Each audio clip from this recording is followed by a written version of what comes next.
உங்களுக்கு வணக்கம். நேற்றைய தினம் அதாவது 24ஆம் தேதி திருச்சியில் இருக்கக்கூடிய அந்த தாஜ் ஹோட்டல் அப்படின்னு சொல்லக்கூடிய அந்த தாஜ் திருமண மண்டபம், அந்த தாஜ் திருமண மண்டபத்தில் என்ன நடந்தது அப்படின்னா, இந்த தாவாக்காமாங்கல்ல, தமிழக வாழ்வுரிமை கட்சி அப்படின்னு, அந்த கட்சியோட ஒரு கூட்டம் எப்படின்னா எவ்வளோ பேர் இணைகிறாங்க, அவ்வளோ பேர் இணைகிறாங்க, இவங்க அவங்க அப்படிங்கிறது போல ஒரு விழா இருந்தது. அங்கே பார்த்தீங்கன்னா ஒரு குறிப்பிட்ட தூரத்தை அந்த கொடியெல்லாம் வச்சுருந்தாங்க. என்னடா நம்மளோட புளி அவனை திருண்ண மாதிரி இருக்கே அப்படின்னு பார்த்தேன். ஓ, நம்மளோட கொடி தானோ, நம்மளோட கொடியோட புளி தான், சரி எடுத்துகிட்டு போட்டோம், எதை எடுத்து திருடிட்டு போகிறான், சரி திருடிட்டு போனால் என்ன அப்படின்னு விட்டாச்சு. நம்ம ஒன்றும் பண்ண போகிறதில்ல, அதுலையாவது இருந்தால் சரி அப்படின்ட்டு விட்டோம். இப்போ அதில் என்ன பேச போகிறேன், அதுக்கும் நீ பேச வர்றதுக்கு என்ன சம்மந்தம் இருக்குது, அதுக்கும் நாம் தமிழ் கட்சிக்கு என்ன சம்மந்தம் இருக்குது, இப்படி நிறைய விடயங்கள் இருக்கலாம். குறிப்பாக சொல்ல போனோம் அப்படின்னா, நம்ம அண்ணன் வேல்முருகன் இருக்கார்ல, வேல்முருகனும் ஒரு தமிழ் தேசியவாதி தானே அப்படின்னு சில பேருக்கு தோறலாம். அது தோணுனா அது மிகப்பெரிய தவறு.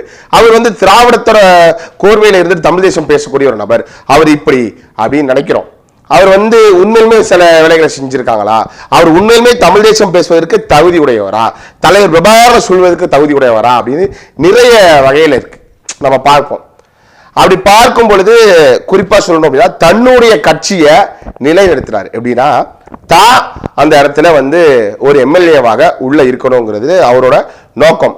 அதை சார்ந்து இருக்கக்கூடியவர்களுக்கு, அவரை சார்ந்து இருக்கிறவர்களுக்கு சில சில வேலைகளை செய்து கொடுக்கிறார். இதுதான் உண்மை. இதை தாண்டி சீமான அளவுக்கு அப்படின்னா ஒரு சதவீதம் கூட கிடையாது. அதை தெளிவா புரிஞ்சுக்கிறோம். ஏய், இதெல்லாம் எங்களுக்கு தெரியும்பா, நீ எதுக்கு அப்படி பேசுற அப்படின்னு கேட்கலாம்.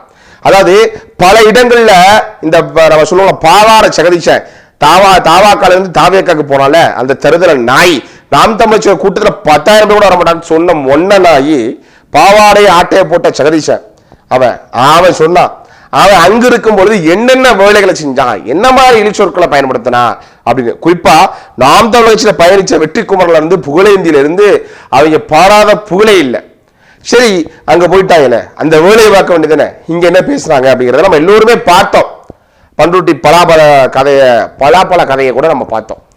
இப்ப என்ன நம்ம பேச போறோம் அப்படின்னா, நாம் தமிழ் கட்சி இருக்கக்கூடிய திருச்சியில் இருக்கக்கூடிய முக்கியமான ஒரு நபருக்கு, நாம் தமிழ் கட்சி இருக்கக்கூடிய ஒரு நபருக்கு விலை பேசினாங்க. எவ்வளவு அப்படின்னா, 25 லட்சம் தரேன், நீங்க ஒரு 250 பேரை கூட்டிக் கொண்டு நீங்க இதுல இணையணும் அப்படிங்கிறது போல பேசினாங்க. அப்படியே என்ன சொல்றதுன்னு தெரியல. என்னடா அது, உண்மையிலே நான் கூட ஓரளவு நினைச்சிட்டு இருந்தேன்.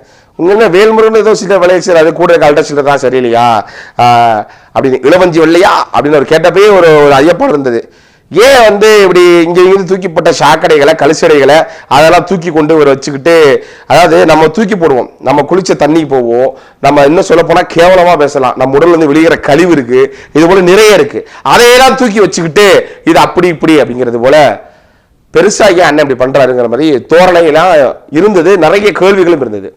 அதெல்லாம் இருந்தது அடிப்படையில நம்ம நெருங்கி பார்க்கல. ஆனா இப்ப நமக்கு நெருக்கப்பட்ட ஒரு உறவு, நாம் தமிழ் கட்சியில தொன்று பயணிக்கக்கூடிய ஒரு நபரு, திருச்சியில் இருக்கக்கூடிய ஒரு நபரு, அவரும் சாதாரணமான ஆள் கிடையாது. நிறைய கலப்பணிகளை செய்திருக்காங்க. சரி, அதை விடுவோம், நம்ம அதுக்குள்ள வர வேண்டாம். வேலை செஞ்சிருக்காங்க. இன்னமும் நாம் தமிழ்ல பயணிக்கக்கூடிய ஒரு முக்கியமான நபர். அப்படி திருச்சியில முக்கியமான நபராக இருக்கக்கூடிய, நீ சொல்றது போல தலைக்கட்டுகள்ல உண்டா அப்படின்னா கூட எடுத்துக்கலாம், தலைக்கட்டுகள்ல ஒண்ணு அப்படின்னு. அப்படிப்பட்ட ஒரு நபர், அந்த நபருக்கு ஒரு அழைப்பு வருது. அழைப்பு இது போல, அதாவது அவர் ஏவி விட்ட ஆள்கள் இது போல அவர் இணை சொல்றீங்களா, நாங்க ஒரு 25 லட்சம் கொடுத்தா போதும் இல்ல, ஒரு 250 பேரோட வந்துருவார்ல அப்படிங்கிறது போல.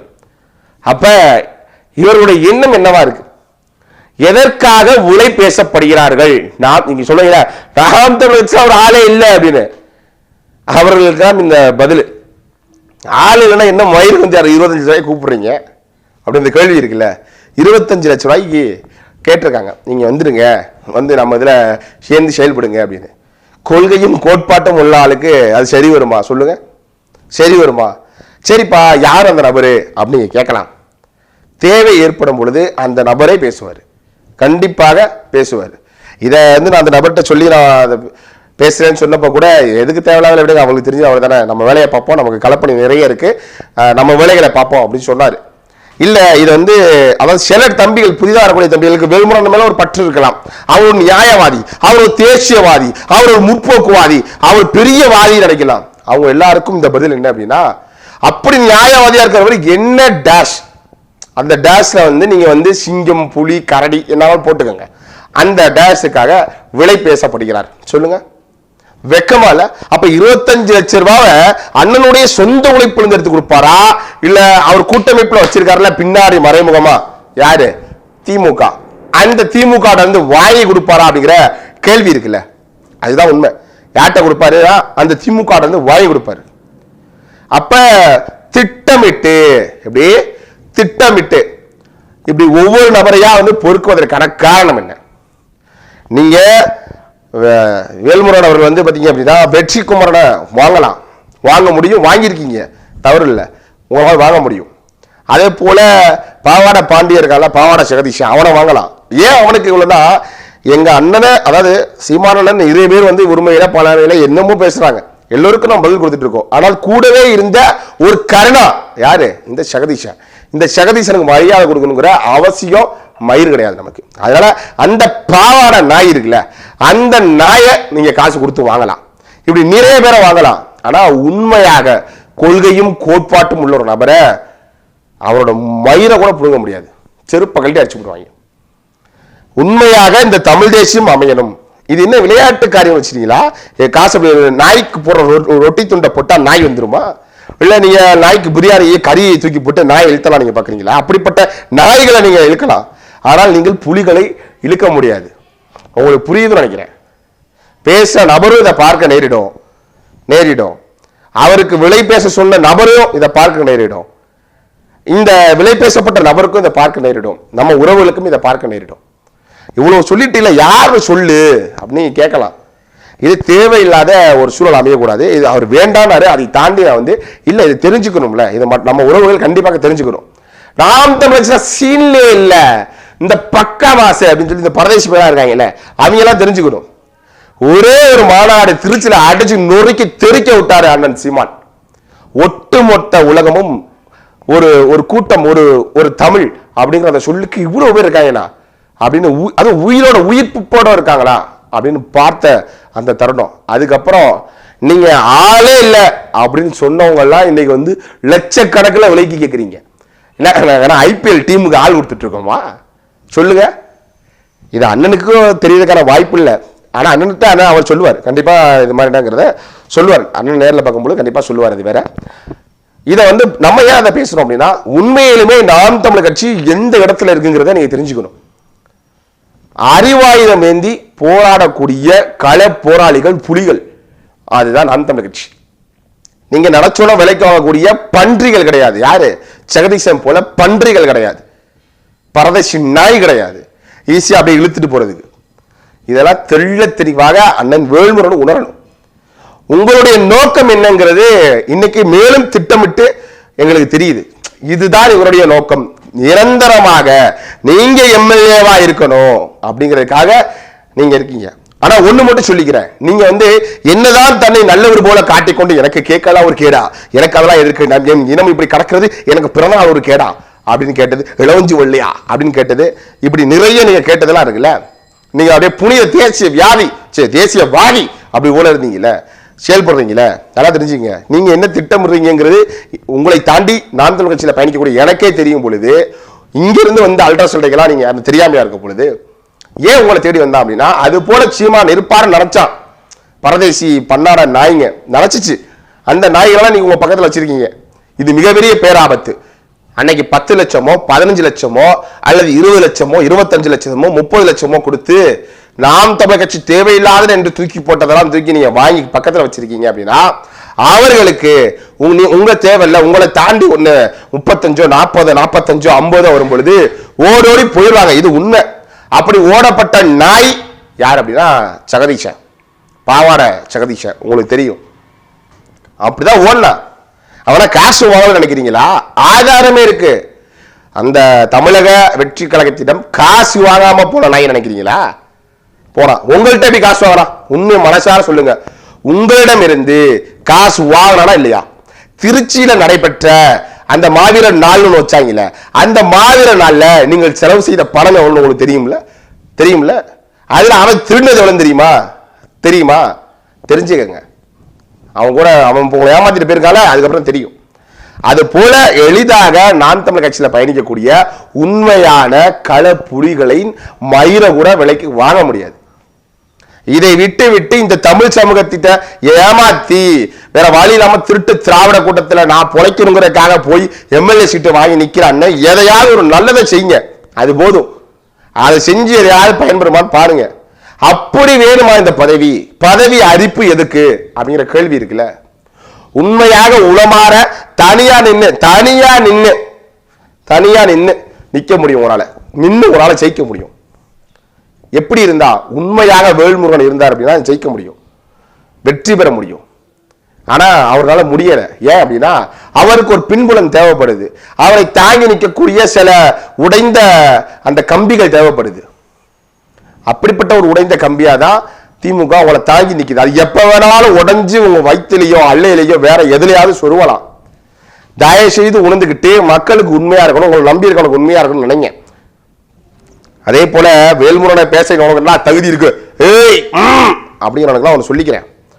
உங்கள் அண்ணன் உங்களுடைய பயணிக்கக்கூடிய உங்களையே ஓரமா உட்கார வச்சுட்டு வெற்றி குமரன், இந்த ஜெகதீச பாண்டியன், இப்படி பல பேரை பக்கத்தை வச்சுக்கிட்டு ஒரு ஆட்டம் பண்ணாரு. அப்பயே நீங்க அண்ணே இது தவறுனே வேணானே இது விஷமனேன்னு சொல்லி இருக்கணும். அண்ணனும் உங்களை நம்பி இருக்கணும். ஆனா இல்ல, அவர் நம்ம தேச புனிதவாதிகள் அடுத்த மாதிரி ஐபிஎல் ஆள் எடுத்த மாதிரி அவர் பேசி நினைச்சிட்டு இருந்தாரு. அது ஒரு குப்பை. நாம் தமிழர் கட்சியே ஒருத்தனை நிராகரித்து நீ போ வேண்டாம் போ அப்படிங்கிறா அது எவ்வளவு பெரிய குப்பையாக இருக்கும். பதில் சொல்லுங்க. திமுக போடுது அப்படின்னா சரி ஒரு முரண்பாடு இருக்கும், அது வேற. சரி அதிமுக போடுதுன்னா ஒரு முரண்பாடு இருக்கும், வேற. ஒரு நாம் தமிழர் கட்சியில நீங்க சொல்றீங்களா பணம் கொட்டுது, அப்ப என்ன மயிருக்காக நொட்ட போறான், இங்கே இருந்துட்டு போனேன். அப்ப உண்மையும் நேர்மையுமாக பெறப்பட்ட வாக்குகள், உண்மையும் நேர்மையுமாக நடத்தக்கூடிய கட்சி, திரள் நிதி மூலமாக நடத்தக்கூடிய கூட்டங்கள், இப்படி திருடி கொளுத்த பணம் கிடையாது. உண்மையாக வியர்வை சிந்தி உழைப்பின் பார்க்கக்கூடிய பணம், அந்த பணத்தில் நடக்கக்கூடிய கூட்டங்கள், நடக்கக்கூடிய கட்சி நிகழ்வுகள், அந்த நிகழ்வுகளை கலந்து கொண்ட இவர்களை நாம் தமிழர் கட்சி புறக்கணிக்குது அப்படின்னா அப்ப எந்த அளவுக்கு அவர்கள் ஒரு செயலாக கொடூரகாரனாக இருந்திருப்பாங்கிறத பார்த்துக்கணும். தயவு செய்து உங்க வேலை என்னங்கிறத தயவு செய்து நீங்க உணரணும். அண்ணன் வேல்முருகன் அவர் கூட இருக்கக்கூடிய மதிப்பிற்குரிய அண்ணன்மார்கள் தயவு செய்து உணரணும். ஏன் அப்படின்னா நான் சொல்றதுக்கு பெரிதா ஒண்ணும் இல்லை, ஏன்னா எல்லாத்தையும் திரும்ப சொல்லிட்டு இருக்கோம். உண்மையிலுமே உங்களால் இங்கிருந்து விரட்டப்பட்ட சில பன்றிகளை வாங்கலாம், ஆனால் இங்க இருக்கக்கூடிய புலிகளை ஒருபோதும் வாங்கவே முடியாது. அவ்வளவுதான். நீங்க கடைசி வரைக்கும் சொல்லவே இல்லையப்பா, யாரு சொல்லுப்பான்னு. தேவை ஏற்படும் பொழுது அந்த நபரே பேசுவார், அதன் தேவை ஏற்படும் போது பேசுவார். இது நம்ம உறவுகள் தெரிஞ்சுக்கிறோங்கிற ஒரு பொருட்டாக நமக்கு நம்மளுடைய திறன் என்ன, அதாவது சில பேர் தேர்தல் நேரத்தில் இருக்கக்கூடிய இந்த நேரத்தில் வாக்க செலுத்துவோம், கொஞ்சம் சோர்வா இருக்கு, இந்த மாவட்ட செயலாளர் பிரச்சனை பண்ணிட்டாரு, இந்த அவரு பிரச்சனை பண்ணிட்டாரு, இந்த மண்டல பொறுப்பாளர் பிரச்சனை பண்ணிட்டாங்க, நம்ம எதுக்கு வாக்க செலுத்திட்டு இருப்போம் அப்படின்னு நினைக்கலாம். அதையெல்லாம் தாண்டி இனத்துக்காக ஒருவன் ஒற்றையாளாக நின்று இங்க இவ்வளவு பெரிய ஒரு கூட்டத்தை கூட்டியிருக்கார் அண்ணன் சீமான் அப்படின்னா அவருடைய கரத்தை வலுப்படுத்துவதற்கு நாம் என்னென்ன வேலைகளை செய்ய வேண்டும். நமக்கு இதெல்லாம் ஒரு பொருட்டே இல்லை. இந்த மாவட்ட செயலர் திட்டாரா, இந்த மண்டல செயலர் திட்டாரா, இந்த பகுதி பொறுப்பாளர் நம்மளை திட்டாரா, நீ திட்டிட்டு போ, என்னதான் செஞ்சுட்டு போ, நான் இந்த இனத்துக்காக நிற்கிறேன் அப்படின்னு உறுதியாக நம்ம இருக்கணும். அதை உணர்றதுக்காக தான் இந்த வார்த்தைகள் சொல்ல நேரிட்டது. புரியும் நினைக்கிறேன் உங்களுக்கு. தயவு செய்து வரக்கூடிய தேர்தல் காலத்துல நீ சொல்ற அளவுக்கு என்னப்பா எங்களுக்கு எல்லாம் தெரியும்பா அப்படின்னு நீங்க நினைக்கலாம். எல்லாம் தெரிந்தால் சரி, தெரியாதவர்களுக்கு சொல்றேன், கண்டிப்பாக நாம் முழுமையான உழைப்பை நாம் கொடுக்க வேண்டும். நமக்கான அந்த களம் காத்திருக்கிறது, நாம் உறுதியாக வெற்றி பெறுவோம். அதுல மாற்றுக்கத்தை கிடையாது. நம்மளுடைய பாதையில நம்ம வளர்ச்சி அடைஞ்சிட்டு இருக்கோங்கிறதுக்கும் மாற்றுக்கத்தை கிடையாது. காலனுடைய இறுதி பதிவுக்கு வந்துருவோம். என்ன அப்படின்னா வரக்கூடிய இந்த சட்டமன்ற தேர்தலில் சீமானுடைய முகமே சின்னமா இருக்கக்கூடிய விவசாய சின்னத்தில் நீங்க வாக்கு செலுத்தினாதான் எதிர்கால தலைமுறை வாழும். வேற வழியே கிடையாது. திரும்ப சொல்றேன், உங்களுக்கு ஒரு நோய் ஏற்பட்டிருக்கு, ஒரு டிசீஸ் வந்திருக்கு, அந்த டிசீஸ்க்கு பிடிக்காத கசப்பான மாத்திரையை தூக்கி நான் போட்டானா அது எனக்கு சரியாகும் அப்படின்னு நீங்க நினைக்கிறீங்களே, நடக்குதுல. அதே போல இந்த தமிழ்நாட்டுக்கு ஏற்பட்ட நோய் போகணும் அப்படின்னா உங்களுக்கு சீமான் பிடிக்கல, அது கசப்பா இருந்தாலும் தோப்பா இருந்தாலும் உப்பா இருந்தாலும் வேற வழி இல்லாத தண்ணியை மூடி தக்குன்னு உள்ள போற மாதிரி போட்டா அந்த வாக்க அப்படி போடுங்க, வேற வழியே இல்லாது. இது கண்டிப்பாக உங்களுக்கு பிடிக்காவிட்டாலும் உங்களுடைய எதிர்காலம் யாரு, உங்களுடைய பிள்ளைமார்களுக்கும் உங்களுடைய உறவுகளுக்கும் இது ஒரு நல்ல வாய்ப்பாக இருக்கும், நீங்க செய்யக்கூடிய நற்செயலாக இருக்கும். அதனால உங்களுடைய வாக்க மறக்காம சீமானுடைய முகமே சின்னமா இருக்கக்கூடிய விவசாய சின்னத்துல வாக்கு செலுத்தணும்னு கேட்டு இந்த காணொலியை எதிர் செய்வோம். நன்றி.